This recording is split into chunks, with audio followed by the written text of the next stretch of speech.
Salamat Datang. Welcome. Okay, aloha everyone. So good to be alive. Yeah. Just dropping in here. Doing a deep, sweet dive into the Bali Sea. And yeah, just layers, right? Layers and layers and layers and layers. We're all peeling away that smelly, intense, strong onion. The crustation, the crystallization, as we're moving into this dissolution, this dissolving, this sensual purification of whatever we've been as individual human cells on this planet, as well as what we make up as a global human organism, dissolving as the illusion chaotically continues to disorganize and confuse and just no longer have any bearing or weight upon what we are in this now time, this space of infinite potential. Possibilities are endless. Are they not? Yeah, so I wanted to digress today, transmit, if you will, about the deathless state.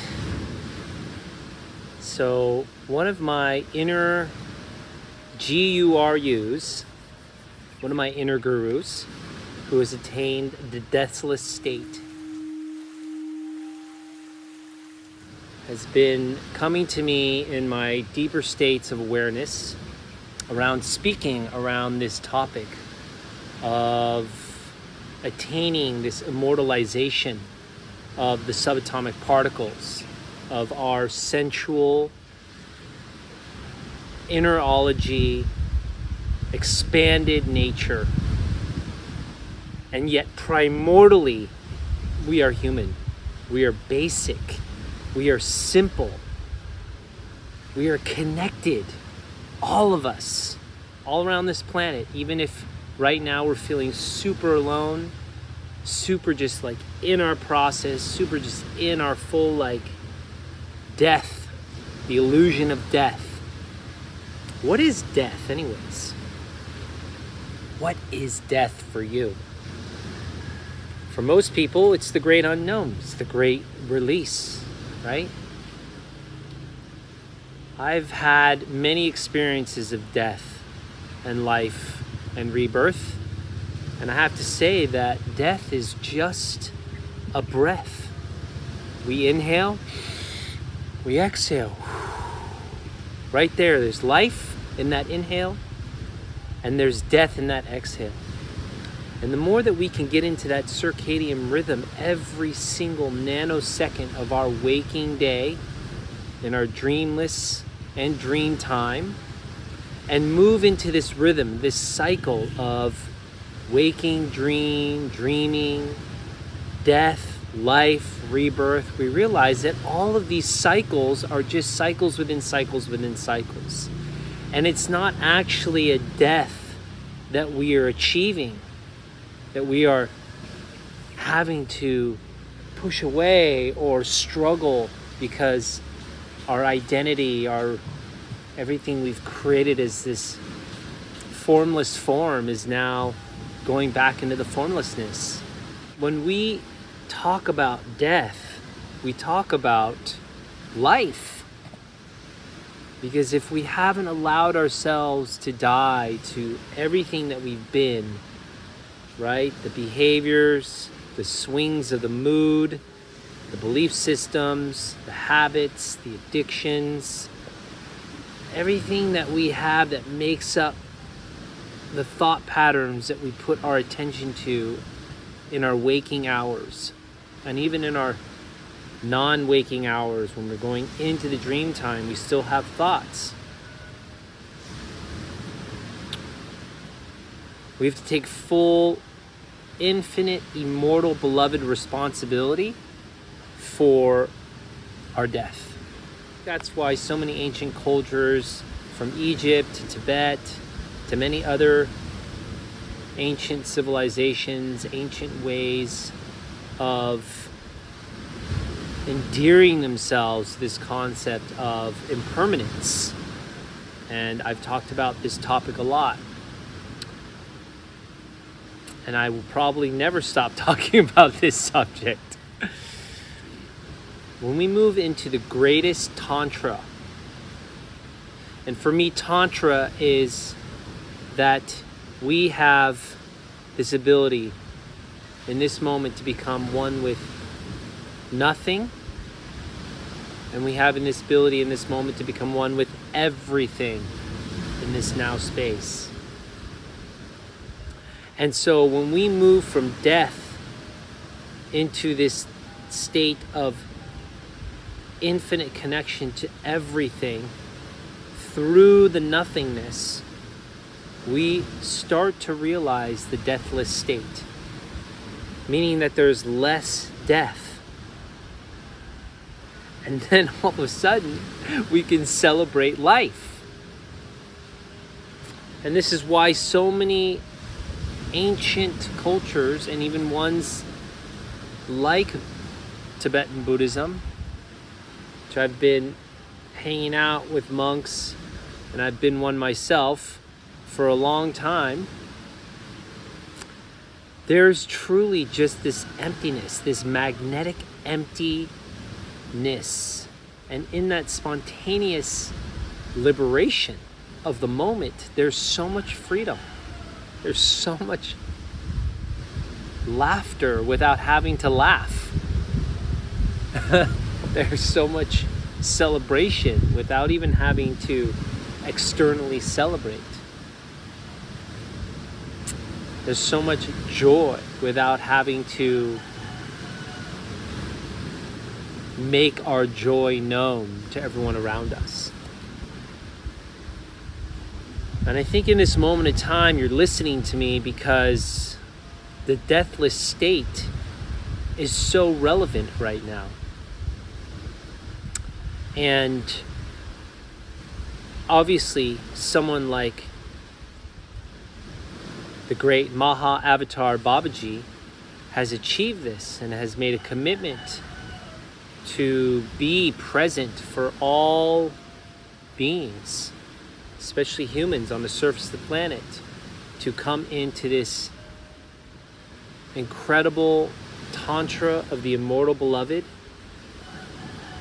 and to move into this state of presence and willpower and to give the gift of infinitely becoming one with the deathless state. So that means every single subatomic particle, every single DNA and quark that make up our existence in our atoms, in our electrons, protons, and neutrons constantly spinning around, that we are electronically radiating in this electric universe into this state where we can regenerate ourselves. We can regenerate organs. We can regenerate our skin, our hair, our nails. We can regenerate our spine. We can regenerate actually an entire new body. These things are all possible in the deathless state. And the fact is that when we move our awareness into embracing and focusing and desiring and engendering and endearing ourselves to a discipline, we can start to innerology centralize what's possible with this force that's within the Mula Bandha, within our spine, at the root of our spine, the Kundalini Shaktipat, and we can move it up into all the other centers or chakras of our body. And we can move this energy, this sexual energy, that can be expressed, of course, with another. But obviously, if you can move this energy within yourself, then you begin to realize there is no other. And in the understanding that there is no other, we can then open up our hearts wide expanded, and that sensual kundalini, that energy, primordial creative energy, then moves through all the centers as it then expands our awareness through our pineal gland, pituitary, and it expands out to be a receiver, to be a acupressure point that is ringing like a radio receiver. And we start to magnetize in the illusion, in this hologram, in this Maya, what it is that we truly desire.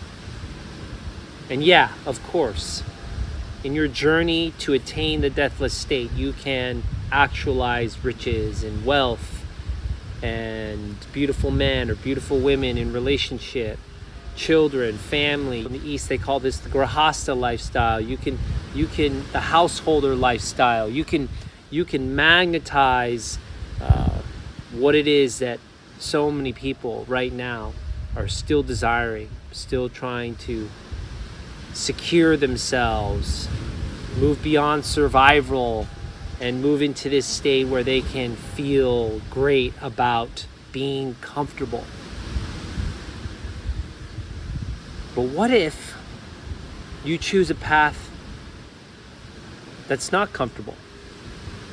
What if you embrace the path of awareness through obstacles? And maybe those obstacles or obscurations are already revealing themselves to you through your relations, through your work, through your careers, through your householder survivor mentality. What if instead you could embrace the impermanence of the unknown?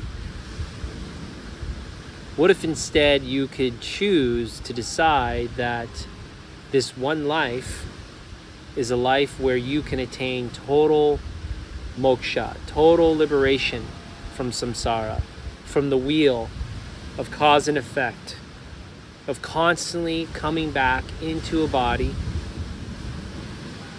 and continuously recreating the same players, the same scenes, the same kind of work, the same kind of career, the same way of thinking about money, the same way of wanting certain material things? What if you could then come back and choose for once a path where you get to embrace the fears that are coming up, embrace the limitations, embrace the things that you are most afraid of, and move towards them? Because none of us will achieve the deathless state if we don't move towards the great unknown, which is our limitations, which is our shadow, which is our loneliness, which is the part of us that thinks that this is it, that there's nothing more, that we've figured it out. And this is exactly why we are, as a collective, embracing, or seeing at least all over the media, all over the socials for the most part, this constant influx between extreme death and extreme life, and new age optimism and absolute destruction of the world and economy and another pandemic. And all of these things are swinging like a pendulum. on the great bifurcation between the path of absolute realization and the middle way of samsara, nirvana, and then the path of absolute dissolving into this 2D biobot, transhumanist, robotic, screen time all the time, 5G, 6G, 7G, satellite, I want to go to Mars, cryptocurrency, technology, Web 3.0, and this pendulum is swinging between all of these realities because we are in this great dance of Shiva.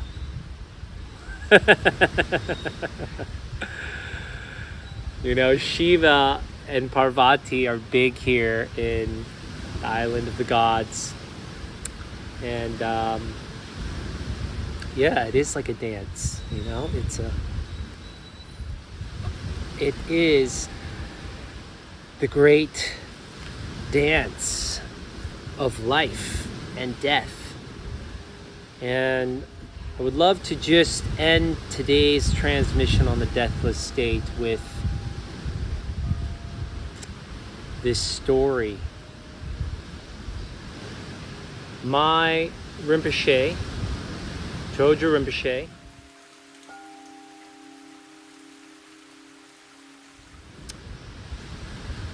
was a very realized deathless state master saint of the Tibetan Buddhist Nyingma Kagyu tradition.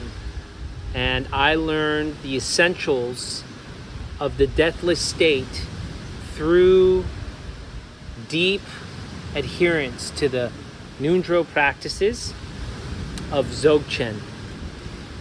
And Dzogchen means you're already enlightened, but you forgot.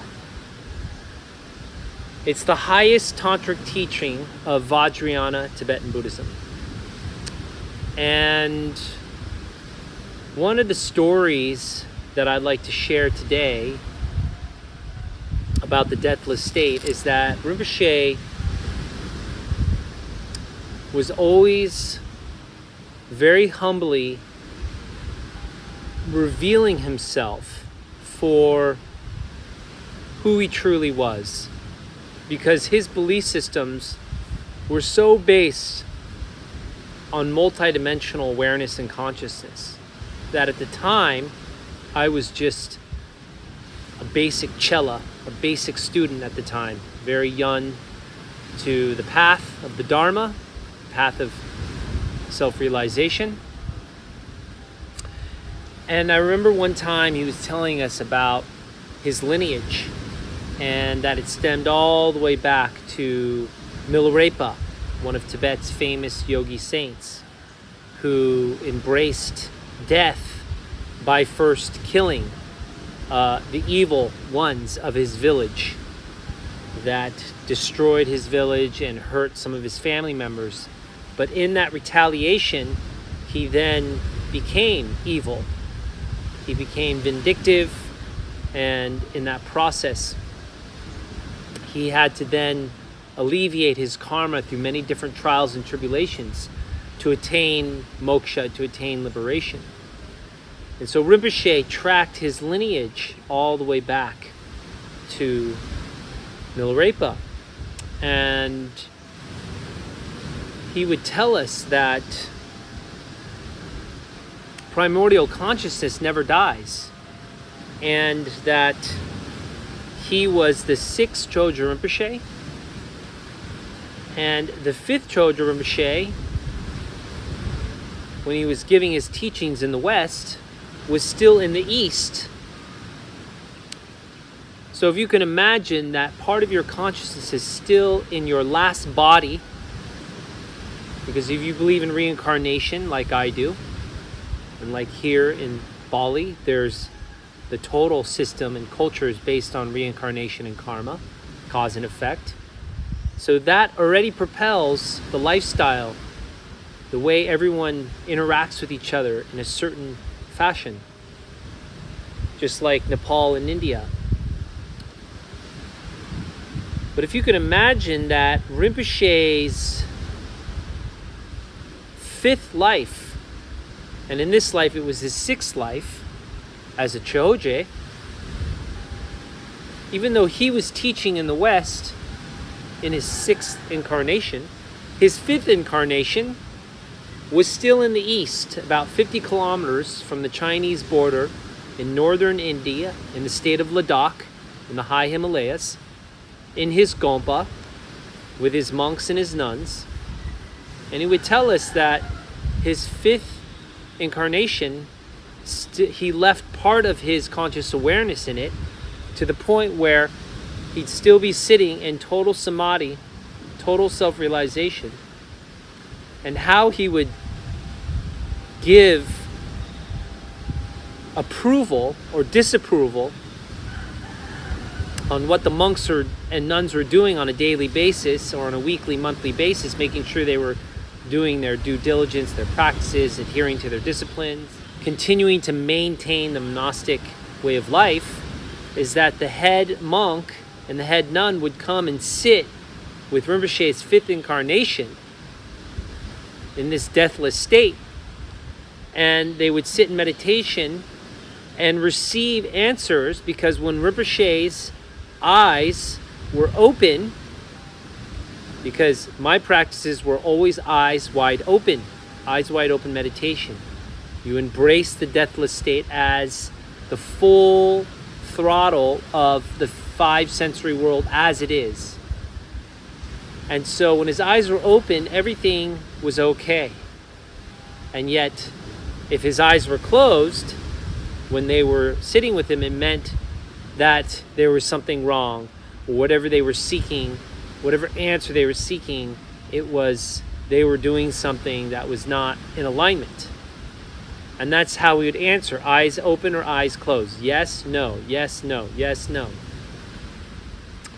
And his morphogenic body, psychosomatic body, was still having some sense of the deathless state, even though 99% of his consciousness was in his sixth vessel, teaching us in the West how to attain the deathless state of self-realization in Dzogchen and the way of the Dharma.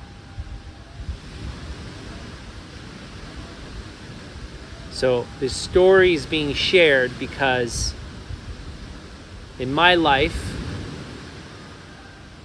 when I heard this 25 years ago, it was like, how can that be? How can I have two bodies, two miracles? One's over halfway across the world and one's here, and that one is still alive. It wasn't dead. It's sitting in meditation. It sits in meditation all the time, 24 hours a day, 7 days a week. My analytical mind was questioning it at the time, thinking like, man, this guy's crazy. How did I, what? The doubting mind. And then I realized that consciousness is not local. And consciousness is not adhere to the rules and regulations of time, space within just one body. And the more awareness that we become of the deathless state, we can interface through the deepest states of interology into other avatar bodies, and even ones that were from a previous life, still existing in this life.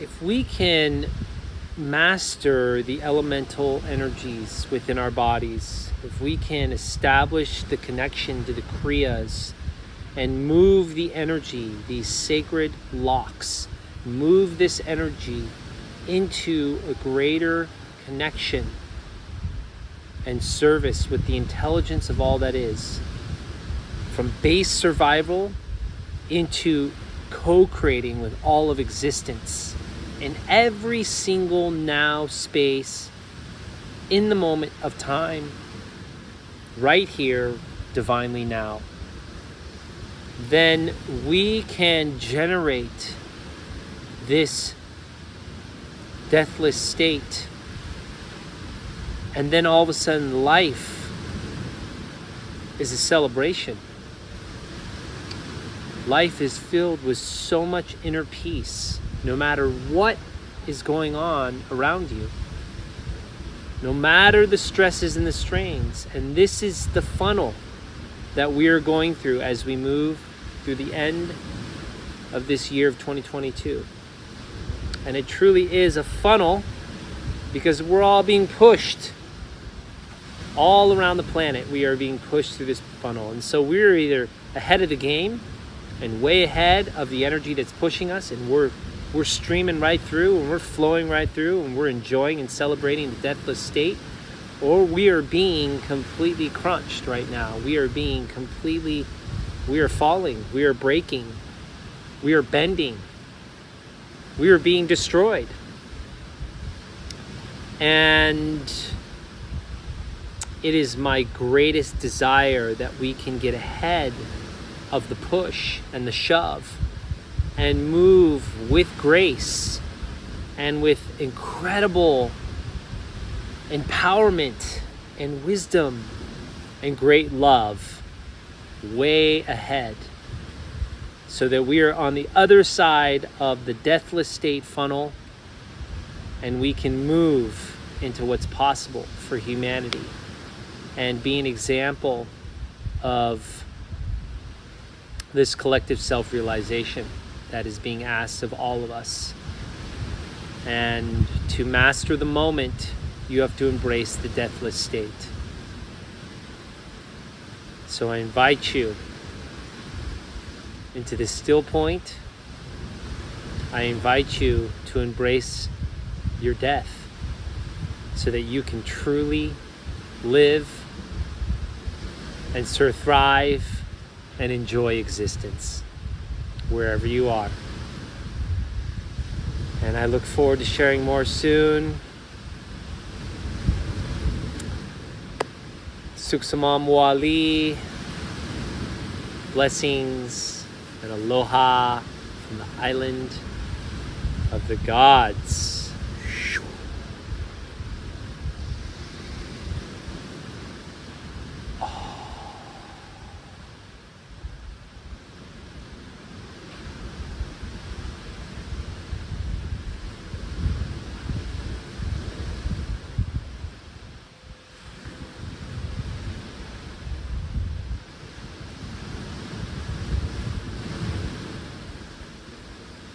Thank you so much for being part of the Communiversity Portal, and I wish you all an incredible, beautiful, sweetly loving, dissolving day